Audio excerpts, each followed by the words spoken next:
Friends, welcome to TNMIT classes channel. आप सभी लोगों का ढेर सारा स्वागत है हमारे TNMIT क्लासेस चैनल में। आज के लेक्चर में हम लोग पढ़ेंगे class 11th mathematics relation and function यानी कि संबंध एवं फलन के बारे में। अब आप जान चुके होंगे कि संबंध किसे कहते हैं। संबंध रिलेशन, तो रिलेशन आप जानते होंगे जिस तरीके से अपना फ्रेंड मतलब घर में जिस तरीके से रिलेशनशिप होता है, जैसे पापा का बेटे के साथ रिलेशन, मम्मी का बेटे के साथ रिलेशन, यानी कि मतलब आप रिलेशन तो जान ही चुके होंगे, रिलेशन से बहुत पहले से ही परिचित होंगे। उसी प्रकार से आपको मैथमेटिक्स में रिलेशन के बारे में जानना है एवं फलन के बारे में जानना है। देखिए, रिलेशन एंड फंक्शन यानी कि संबंध एवं फलन क्लास 12th में भी जिक्र किया गया है, लेकिन क्लास 11th में रिलेशन एंड फंक्शन की पूरी डिटेल में जिक्र की गई है। इसलिए आप लोग हमारे चैनल पर बने रहें और हम लोग यहाँ पे रिलेशन एंड फंक्शन के सारी चीजों के बारे में हम लोग एकत्रित करके जानकारी अध्ययन करेंगे। तो आइए सबसे पहले जान लेते हैं कि संबंध एवं फलन क्या होता है। भाई सबसे पहले हम लोग जानेंगे रिलेशन। अब आप समझ सकते हैं कि जैसे अब गणितीय रूप में रिलेशन क्या होता है, भाई मैथमेटिक्स रूप में रिलेशन क्या होता है, हम लोग तो जान चुके हैं आम भाषा में रिलेशन क्या होता है। उसी प्रकार से मैथमेटिक्स के रूप में भी हम लोग जानेंगे कि रिलेशन क्या होता है। जैसे आप यहाँ पे देख सकते हैं इस तरीके से कि ए का बी, भाई अब मैथमेटिक्स में अगर ले रहे हैं तो आप यहाँ पे देख सकते हैं इस तरीके से ए का बी के भी साथ रिलेशन हुआ, मतलब ए बी के बराबर इसका भी एक रिलेशन है। और इस तरीके से आप कंडीशन में देख सकते हैं कि a is greater than b, यानी कि a b से बड़ा है तो इसका भी एक रिलेशन है। और यही चीज अगर आप घुमा सकते हैं तो a is less than b, इसका भी रिलेशन बन सकता है। तो सारे कंडीशन को फॉलो आप कर सकते हैं इस तरीके से। m पैरेलल यानी कि इसके l पैरेलल m भी हो सकता है, यानी कि l जो है समांतर है किसके, m के। और आप सबसेट में भी जिक्र कर सकते हैं, यानी कि a सबसेट आप इस तरीके से b भी ले सकते हैं।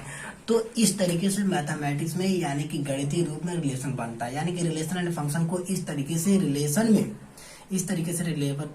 में जो है दर्शाया जा सकता है। तो आप इस तरीके से देख सकते हैं कि रिलेशन एंड फंक्शन क्या होता है। तो अब देखिए हम लोग इसके आगे जानेंगे कि कार्टेशियन प्रोडक्ट ऑफ सेट क्या होता है, यानी कि समुच्चयों का कार्तीय गुणन। जी हाँ, तो आप देख सकते हैं इस तरीके से कार्टेशियन प्रोडक्ट सेट क्या होता है, यानी कि समुच्चयों का कार्तीय गुणन। किस प्रकार से हम लोग समुच्चयों का यानी कि कार्टेशियन प्रोडक्ट ऑफ सेट को डिफाइन करेंगे, यानी कि किस तरीके से हम लोग इसके बारे में जानेंगे। तो आप ले सकते हैं कि सपोज दैट, मान लीजिए अगर आपके पास कोई भी एक सेट है और सेट में कुछ भी आप जो है कलर्स ले सकते हैं। जैसे है आप यहाँ पर देख सकते हैं, जैसे हमारे पास कोई सेट ए है, आप इस तरीके देखिए, और हमने सेट ए में कुछ भी कलर ले लिया। जैसे आप कलर भी ले सकते हैं या कुछ भी ले सकते हैं। तो जैसे हमने व्हाइट ले लिया, ये व्हाइट, एंड उसके बाद क्या, रेड ले लिया। तो इस तरीके से हमने सेट ए में जो है दो कलर लिया, यानी कि व्हाइट एंड रेड लिया। उसी प्रकार से आप दूसरा सेट ले सकते हैं बी, और इसमें आप कुछ जो है नंबर भी ले सकते हैं या कुछ अल्फाबेट ले सकते हैं। जैसे आप यहाँ पे ले लीजिए ए ले लीजिए, बी लीजिए और यहाँ पे सी ले लीजिए। तो आप देख रहे हैं कि सेट ए में टोटल 2 एलिमेंट है एंड सेट बी में टोटल 3 एलिमेंट है। तो जो कार्टेशियन प्रोडक्ट कहता है, कार्टेशियन प्रोडक्ट का मतलब ही होता है कार्टेशियन प्रोडक्ट ऑफ सेट, यानी कि ए क्रॉस बी। आप किसी भी सेट को, जैसे आप देख सकते हैं यहाँ पे कि ए क्रॉस बी ही आपका क्या कराता है, कार्टेशियन प्रोडक्ट ऑफ सेट कराता है। जैसे आप यहाँ पे देख सकते हैं इस तरीके से, इसका एक बार इसके साथ संबंध बनेगा, इसका इसके साथ और इसका इसके साथ, फिर इसका इसके साथ, फिर इसका इसके साथ, फिर इसका इसके साथ। तो आप देख सकते हैं इस तरीके से, यानी कि व्हाइट का ए के साथ बनेगा, फिर उसके बाद व्हाइट का बी के साथ बनेगा। इसी तरीके से तो बनेगा ना, व्हाइट का बी के साथ बनेगा, फिर उसके बाद व्हाइट का सी के साथ बनेगा इस तरीके से, फिर रेड का ए के साथ बनेगा, रेड का ए के साथ, फिर उसके बाद रेड का बी के साथ बनेगा, फिर उसके बाद रेड का सी के साथ बनेगा।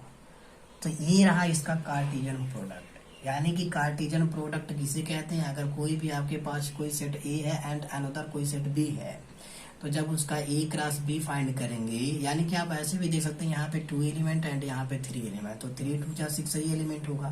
तो टोटल आल टू आल, यानी कि ए क्रॉस बी का टोटल आल टू आल कितने एलिमेंट होंगे, 6 ही एलिमेंट होंगे। आप यहाँ से भी काउंट कर सकते हैं 1 2 3 4 5 6, यानी कि जो कार्टेशियन प्रोडक्ट ऑफ सेट कैसे फाइंड किया जाता है, तो इस तरीके से Cartesian product of set find किया जा सकता है। तो कोई भी नंबर हो, कोई भी अगर जो है आपको इस तरीके से अगर एग्जांपल या क्वेश्चन अगर कहीं नजर आ जाते हैं कि कार्टेशियन प्रोडक्ट आप याद करिए या ए क्रॉस बी आप इस तरीके से याद करिए, तो आप बेहिचक इस सवाल को इस तरीके से ज्ञात कर सकते हैं। तो ये रहा, आई होप कि आप लोगों को इसी तरीके से समझ में आया होगा। आई नेक्स्ट कंडीशन इसी में और हम लोग देख लेते हैं कुछ अच्छे तरीके से।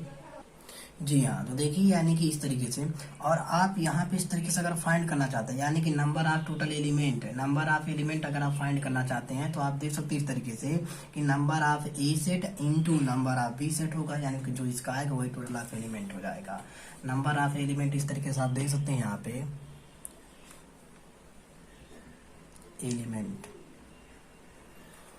एलिमेंट्स क्या होगा, ये हो जाएगा आपका नंबर ऑफ ए सेट, ये जो आपने ले रखा है, एंड इनटू नंबर ऑफ जो बी सेट ले रखा है, इस तरीके से। तो आपके पास टोटल एन, यानी कि एन की वैल्यू नंबर ऑफ ए कितना है 1 2 है, तो 2 कर सकते हैं, इंटू नंबर ऑफ एलिमेंट 1 2 3 है तो 3 कर सकते हैं, एंड ऑल टू ऑल 2 3 जा 6, यानी कि टोटल एलिमेंट आपका इस तरीके से कितना फाइंड हुआ 6 फाइंड हो सकता है।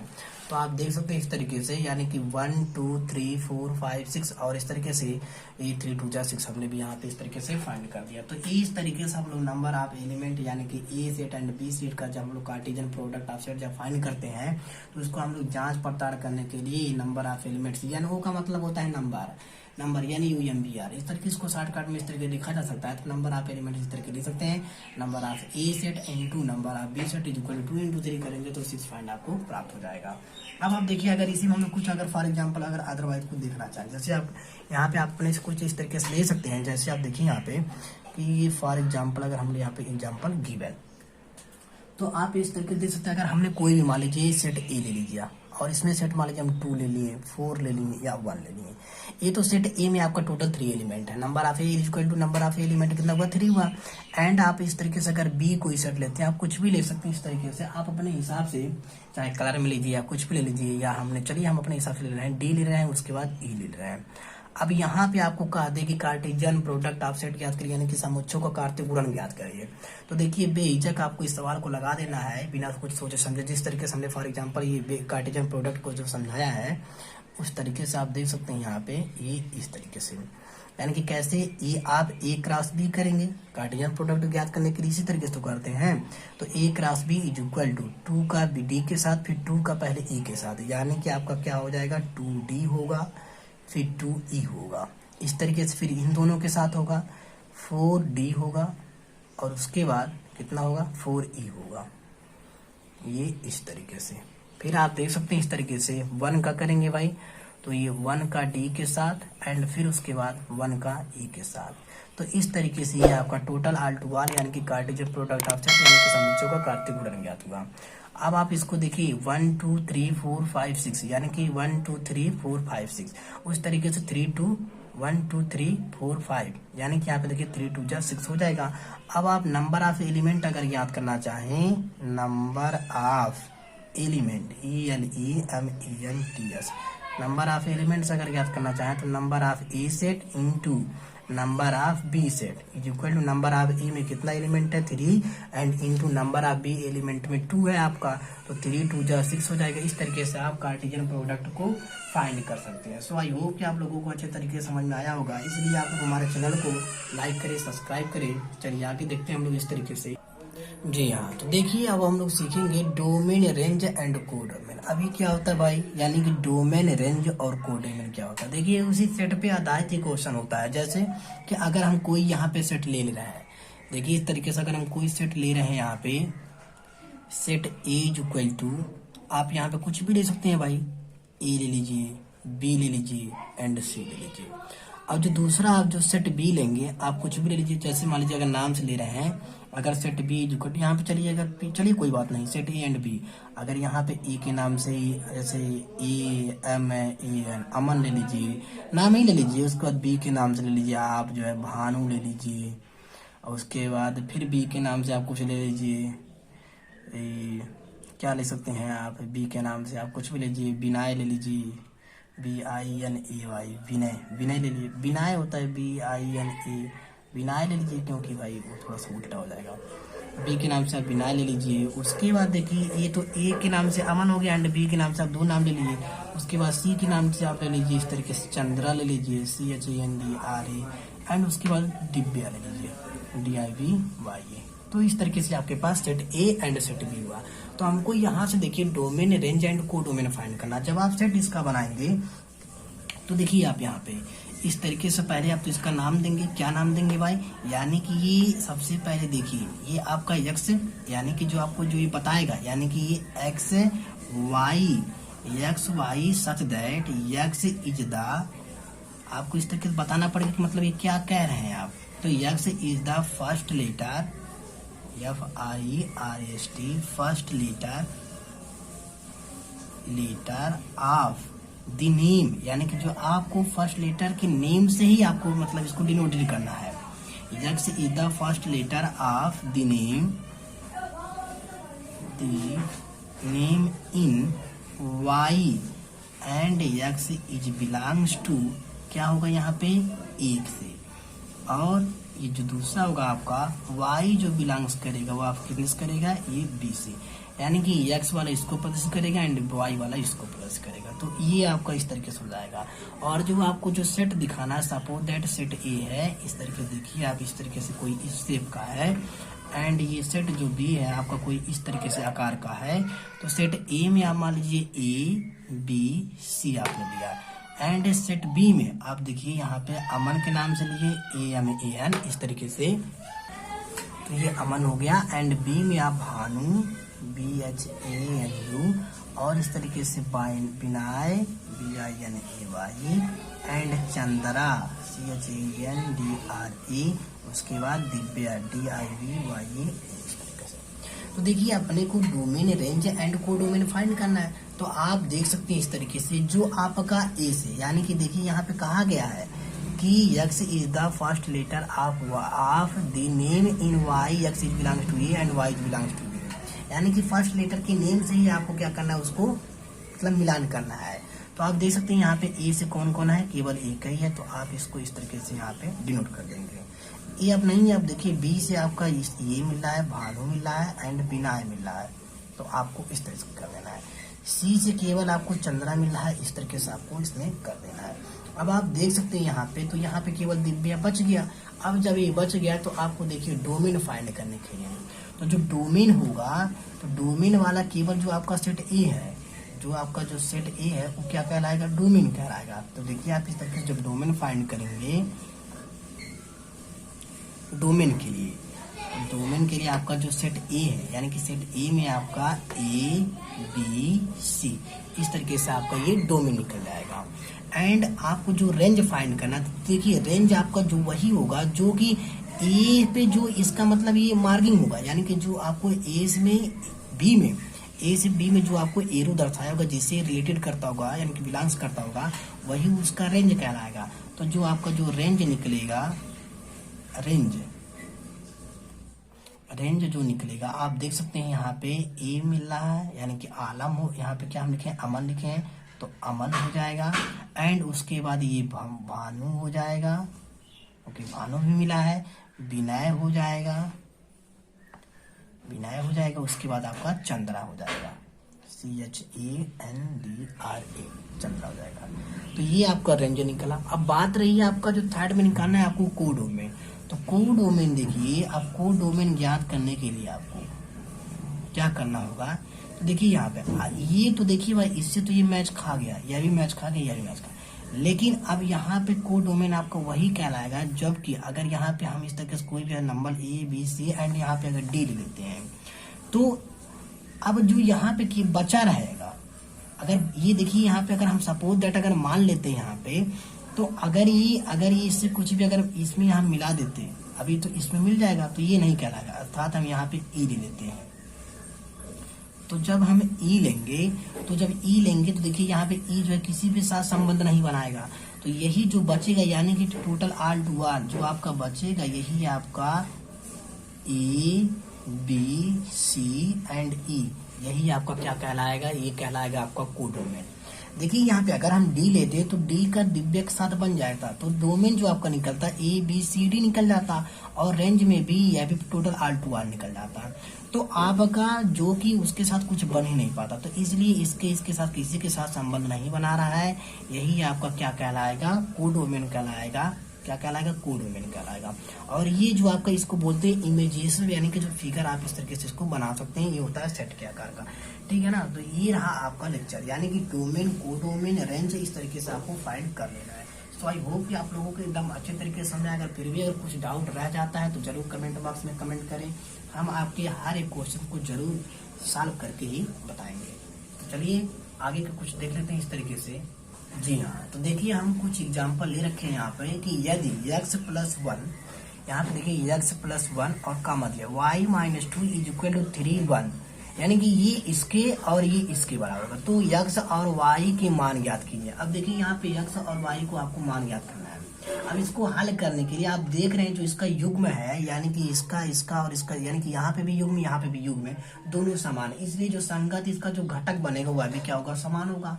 अर्थात आता है इसको जब सोल्यूशन हम लोग करेंगे, आप देख सकते हैं इस तरीके से सोल्यूशन, SOLUTION, जब हम लोग इसका सोल्यूशन करेंगे तो ये इसके इक्वल होगा, यानी कि x+1 is equal to 3, x+1 is equal to 3, और जो ये y-2 ये आपका 1 की इक्वल हो जाएगा। अपने को x एंड y की वैल्यू आपको फाइंड करनी है। तो आप देख सकते हैं जब इसको जब हम सरल करेंगे, अर्थात इसको जब हम सरल करेंगे तो ये x इधर जा करके 3 - 1 हो जाएगा, and that imply x is equal to 2 हो जाएगा। तो आपको x की वैल्यू कितना मिली, ये आपको 2 मिल गया।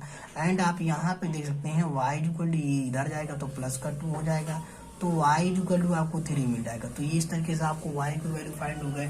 तो सिंपल क्वेश्चन, इसलिए देखिए आपको क्लास 11 को मैथमेटिक्स लेने के बाद आपको प्रॉब्लम नहीं महसूस करना चाहिए, बल्कि उससे जो आपको डटकर सामना करना चाहिए।